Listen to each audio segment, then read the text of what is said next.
প্রকৃতির কোন দৃশ্যকে অশ্ববিদয় নাম দিয়ে প্রাচীন হিন্দুগণ উপাসনা করতেন।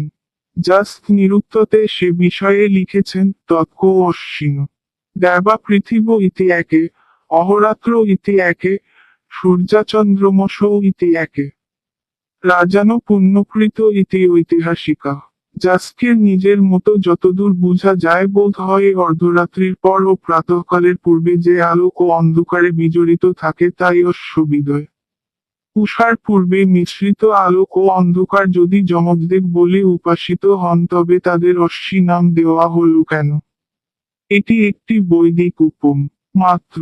সূর্যের আলোক আকাশে ধাবমান হয়, উষার আলোক আকাশে ধাবমান হয়, সেজন্য সে আলোক বা রশ্মি সমূহকে ঋগ্বেদে সর্বদাই অসি বলে বর্ণনা করা হয়েছে এবং সূর্য ও উষাকে অশ্বযুক্ত বলে সম্বোধন করা হয়েছে। অশ্বিন শব্দেরও সেই অর্থ অশ্বযুক্ত অর্থাৎ আলোকযুক্ত। দোদরা শত্রুনামুপক্ষয়িতারো যোদা দেব বৈদ্যুত্তেন রোগানামুপক্ষয়িতারো অশ্বিন বৈ দেবানাং ভীষ্ম ইতি শ্রুতে। সায়ন না সত্যা অসত্য মত ভাষণ তদ্রহিত। সায়ন দস্তা ও নাসত্য এ দুটি শব্দ সর্বদাই অশ্ববিদয় সম্বন্ধে প্রয়োগ হয়। বিশ্বেদেবা শ্যাতন্নামকা দেব বিশেষা। সায়ন স্বর অর্থ জল, সরস্বতীর প্রথম অর্থ নদী, এতে সন্দেহ নেই।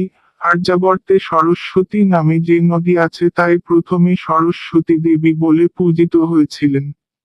এখনে গজা যেরূপ হিন্দুদের উপাস্যা দেবী, প্রথম হিন্দুদের পক্ষে সরস্বতী সেরূপ ছিলেন।